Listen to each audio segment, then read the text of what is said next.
Hi hello welcome back to my channel. പുതിയൊരു വീഡിയോയിലേക്ക് എല്ലാവർക്കും സ്വാഗതം. അപ്പം നമുക്ക് കോഴിക്കോട്ടേക്ക് പോയാലോ? വാ, എൻ്റെ ഒപ്പം പോരൂ.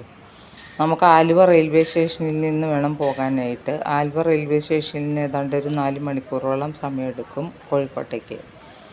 അപ്പോൾ നമുക്ക് കാഴ്ചകളിലേക്ക് പോകാം. നല്ല തിക്കും തിരക്കുള്ള റെയിൽവേ സ്റ്റേഷനാണ് Aluva railway station. North Indians ഒരുപാട് ഉണ്ട്. തിരക്കി അവർ ഇരിക്കാനും നിൽക്കാനും പോലും സ്ഥലമില്ലാത്ത പോലെ താഴത്തോടെയൊക്കെ കിടക്കുന്നു, ഇരിക്കുന്നു. അങ്ങനെ ഭയങ്കര ഒരു തിരക്കുള്ള റെയിൽവേ സ്റ്റേഷനായിട്ട് എനിക്ക് തോന്നി. കേരളത്തിലെ ഏറ്റവും തിരക്ക് ഇവിടെയാണെന്ന് എനിക്ക് തോന്നുന്നു. എറണാകുളത്ത് പോലും അത്രയും തിരക്കുള്ളതായിട്ട് കണ്ടില്ല കേട്ടോ. ഇവിടെ കുറേ അന്യസംസ്ഥാന തൊഴിലാളികളൊക്കെ ഉള്ളതുകൊണ്ടായിരിക്കും ഇവിടെ ഭയങ്കര തിരക്കായിരുന്നു. അപ്പോൾ നമുക്ക് റെയിൽവേ സ്റ്റേഷനിലെ കാഴ്ചകളിലേക്ക് പോകാം.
എനിക്ക് ഭയങ്കര ഇഷ്ടമാണ് കേട്ടോ ട്രെയിനിൽ യാത്ര ചെയ്യാനായിട്ട്. ട്രെയിനിൽ യാത്ര ചെയ്ത് കഴിഞ്ഞാൽ നമുക്ക് ഒട്ടും ക്ഷീണം തോന്നുന്നില്ല. യാദൃശ്ചികമായിട്ട് ആ ട്രെയിന് ഷൊർണൂർ ഒരുപാട് നേരം പിടിച്ചിട്ടുകൊണ്ട് ഞങ്ങൾക്ക് കുറച്ച് ലേറ്റായിട്ടാണ് എത്താൻ പറ്റിയത്. എന്നാലും ഒരു 5 മണിയോട് കൂടി കോഴിക്കോട്ട് എത്താൻ പറ്റി കേട്ടോ. അപ്പോൾ നിങ്ങൾ എൻ്റെ ചാനൽ ആദ്യമായിട്ടാണ് കാണുന്നതെങ്കിൽ ഒന്ന് സബ്സ്ക്രൈബ് ചെയ്യാനും ലൈക്ക് ചെയ്യാനും ഷെയർ ചെയ്യാനും മറക്കരുത് കേട്ടോ. അപ്പോൾ പുതിയ വീഡിയോകളുമായിട്ട് ഞാൻ വീണ്ടും വരുന്നതായിരിക്കും. നിങ്ങളുടെ സപ്പോർട്ടാണ് എൻ്റെ സ്ട്രെങ്ത്ത്. അപ്പോൾ ട്രെയിനിൽ കയറിയിട്ട് ഒട്ടും ഇരിക്കാനും നിൽക്കാനും ഒന്നിനും പോലും സ്ഥലം ഉണ്ടായിരുന്നില്ല. എൻ്റെ ജീവിതത്തിൽ ആദ്യമായിട്ടാണ് ഇത്ര റിസ്കി ആയിട്ടൊരു യാത്ര പോയത്. നിങ്ങൾ ഇങ്ങനെ ഒരു യാത്ര പോവുകയാണെങ്കിൽ ട്രെയിൻ ടിക്കറ്റ് റിസർവ് ചെയ്തല്ലാതെ ബുക്ക് ചെയ്തിട്ടല്ലാതെ പോകരുത് കേട്ടോ. ഇത്രയും വലിയൊരു പറ്റാനില്ല. അപ്പോൾ ഞങ്ങൾ കോഴിക്കോട് റെയിൽവേ സ്റ്റേഷനിലെത്തി. കുറച്ച് താമസമൊക്കെ വന്നു. പിന്നെ ഭയങ്കര ട്രെയിനായിരുന്നു. ഇരിക്കാൻ പോലും സ്ഥലം കിട്ടിയില്ല. നിലത്തോടെ ഇരിക്കേണ്ട ഗതികേട് വന്നു. അപ്പോൾ നമുക്ക് ഇനി ഞങ്ങൾക്ക് അങ്ങനെ റെയിൽവേ സ്റ്റേഷൻ്റെ തൊട്ടടുത്ത ലോ ഫെയർ എന്ന് പറയുന്ന ഡോർമിറ്ററി കിട്ടി കേട്ടോ. ഇതാട്ടോ ഞങ്ങളുടെ ഡോർമിറ്ററി.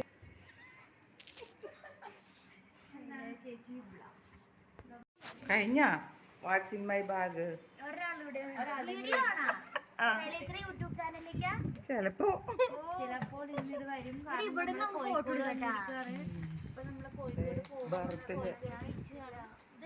കോഴിക്കോട് അൽവ മേടിക്കും.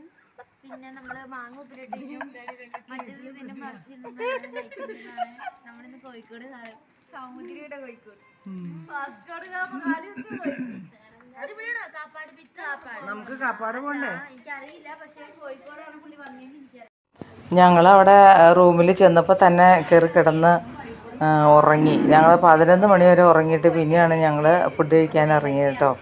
അത് കഴിഞ്ഞ് ഒരു 1 മണി ആയപ്പോഴത്തേക്കും ഞങ്ങൾ അടുത്തുള്ള ഒരു കുടുംബശ്രീയുടെ ഹോട്ടലിൽ കയറി നല്ല ഒന്നാം തരം ഫുഡൊക്കെ കഴിച്ച് പിന്നെ ഞങ്ങൾ മിഠായി തെരുവിലേക്ക് യാത്ര തിരിച്ചു. മിഠായി തെരുവ് കുറേ കാണാനുണ്ട്, ഒത്തിരി കാണാനുണ്ട്. രാത്രിയിലെ വൈബായിരിക്കും ഏറ്റവും നല്ലത്. പക്ഷേ രാത്രിയിൽ ചെന്ന് കഴിഞ്ഞാൽ എങ്ങനെയാണെന്ന് അറിയാത്തതുകൊണ്ട് ഞങ്ങൾ പോയില്ല. കാണാൻ ഭംഗിയുണ്ടെങ്കിലും സുരക്ഷിതത്വത്തിൻ്റെ കാര്യത്തിൽ സംശയമുള്ളതുകൊണ്ട് ഞങ്ങൾ പോയില്ല. അവിടെ പരിചയമുള്ള ആരും തന്നെ ഞങ്ങളുടെ കൂടെ ഉണ്ടായിരുന്നില്ല. ഞങ്ങൾ എറണാകുളം ജില്ലക്കാരായിരുന്നു. പിന്നെ പല ജില്ലകളിൽ നിന്നുള്ള പിള്ളേരുണ്ടെങ്കിൽ പോലും അവിടെ പോയിട്ടുള്ളവരുണ്ടായിരുന്നില്ല. അങ്ങനെ ഞങ്ങൾ കുറച്ച് ചുറ്റിക്കറങ്ങി. മഴയൊക്കെ ഉണ്ടായിരുന്നെങ്കിലും ഞങ്ങൾക്ക് അത്ര ശല്യം ഉണ്ടായില്ല. ഞങ്ങൾ പുറത്തിറങ്ങിയ സമയത്തൊന്നും മഴ പെയ്തുമില്ല. ഞങ്ങൾ റൂമിലായിരുന്നപ്പോഴാണ് മഴ പെയ്തത്. അങ്ങനെ മിഠായി തെരുവിലൂടെ ഞങ്ങൾ സംഘങ്ങളായിട്ട് യാത്ര തിരിച്ചു. കുറേ കാര്യങ്ങളൊക്കെ പർച്ചേസ് ചെയ്ത് അങ്ങനെ രസകരമായിട്ട് മുന്നോട്ട് പോയി കേട്ടോ.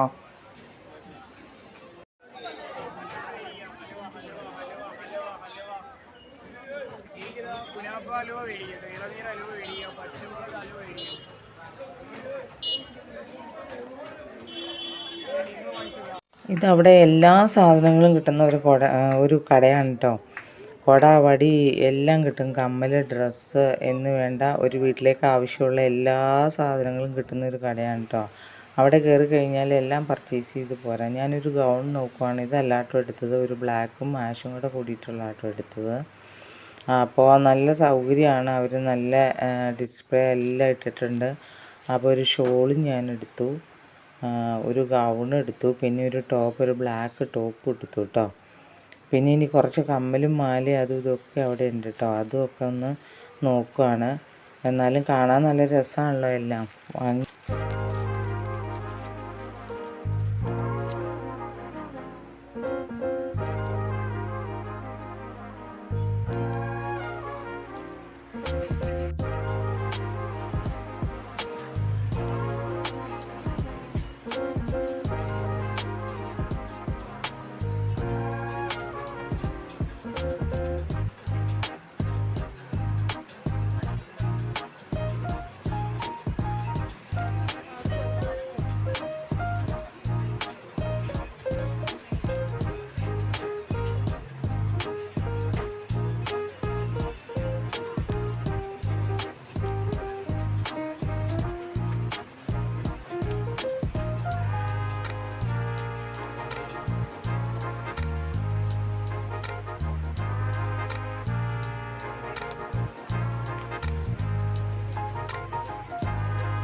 നടന്ന് തളർന്നപ്പോൾ ഞങ്ങൾ കുറച്ച് നേരം അവിടെ ഒരു മരച്ചുവട്ടിൽ വിശ്രമിച്ചു. ഈ ഭാഗം കണ്ടപ്പോഴേ എനിക്ക് ഏതാണ്ട് ഫോർട്ട് കൊച്ചിയുടെ ആ ഒരു ഫീല് തോന്നിയിട്ടോ.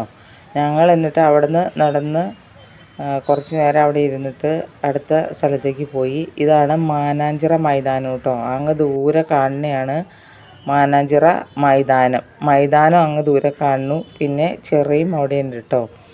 ആ ചെറയുടെ അവിടെ ചുറ്റും ഗ്രില്ലൊക്കെ കെട്ടി മാറ്റി നിർത്തിയിട്ടുണ്ട്, ആരും ഇറങ്ങാതിരിക്കാനൊക്കെ. വലിയൊരു ചിറയാണ് കേട്ടോ അത്. അവിടെ ലവ് ലോക്കൊക്കെ ചെയ്തിട്ടിട്ടുണ്ട്. ഒത്തിരി ലോക്സ് അവിടെ കുട്ടികൾ സ്നേഹത്തിൻ്റെ പ്രതീകമായിട്ട് ചെയ്തിട്ടിട്ടുണ്ട്. അങ്ങനെ മാനാഞ്ചിറ മൈതാനവും കണ്ടു. ഈ മഴയൊക്കെ കാരണം അത്ര ക്ലിയറൊന്നും ആയിരുന്നില്ല. അവിടെ കുറേ ചെളിയും കാര്യങ്ങളൊക്കെ ഉണ്ടായിരുന്നു. എന്നാലും മാനാഞ്ചിറ മൈതാനം കാണാൻ പറ്റി.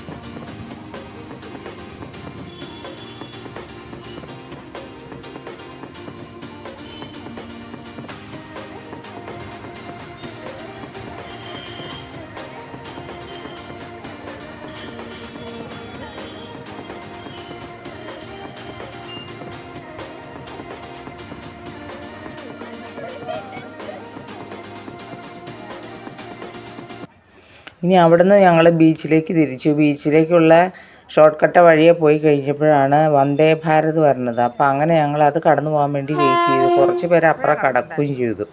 പിന്നെ ഞങ്ങൾ ആകെ പേടിച്ച് പോയിട്ട് അത് കുറച്ച് നേരം അവിടെ ഹാൾട്ടായിരിക്കും എന്ന് വിചാരിച്ചു അവിടെ സ്റ്റോപ്പ് ചെയ്തായിരുന്നു. പിന്നെ വലിയ താമസമൊന്നും വന്നില്ല, 5 മിനിറ്റിനകം അത് പോവുകയും ചെയ്തു. ഞങ്ങൾ വീണ്ടും ബീച്ചിലേക്കും പോയി.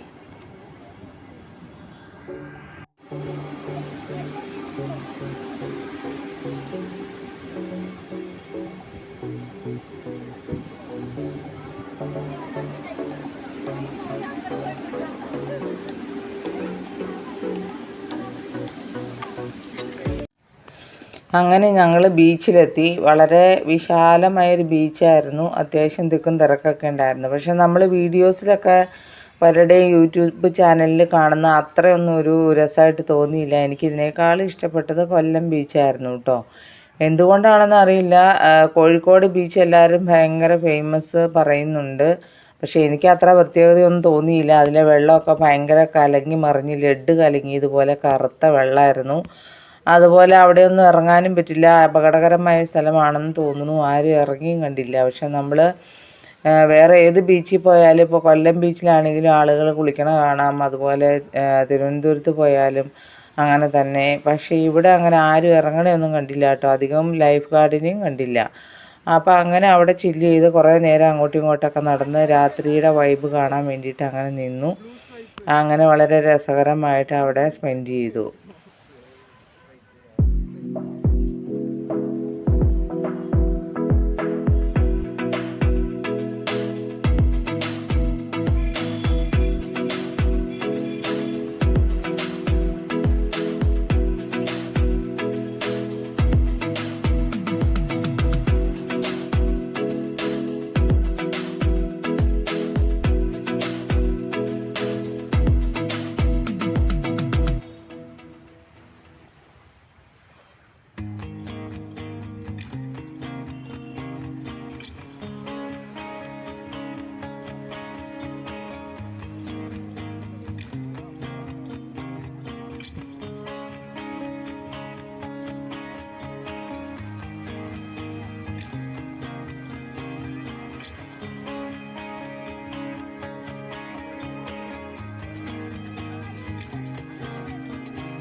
അവിടെ നിന്ന് അങ്ങനെ രാത്രിയായി. അപ്പോൾ അവിടെ ഒരു ചേട്ടന് വല വീശി പിടിക്കുന്നുണ്ടായിരുന്നു. അത്യാവശ്യം ചെറുതരം മീനൊക്കെ കിട്ടി. ഒരുപാട് മീനൊന്നും കിട്ടിയില്ല കേട്ടോ. ഞങ്ങൾ അങ്ങോട്ട് കടന്ന് അവിടെ ആ കെട്ടിൽ കയറാമെന്ന് വിചാരിച്ച് ചെന്നപ്പോൾ അവിടെ ഭയങ്കര സ്ട്രിക്റ്റ്ലി പോലീസുകാരത് പ്രോഹിബിറ്റ് ചെയ്യുമായിരുന്നു. അങ്ങനെ ആ ചേട്ടൻ ഇതിനകത്ത് ജെൽഫിഷൊക്കെയാണ് കിട്ടിയത്. ജെൽഫിഷ് ഭയങ്കര ഡേഞ്ചറസ് ആയിട്ടുള്ള സാധനമാണ്.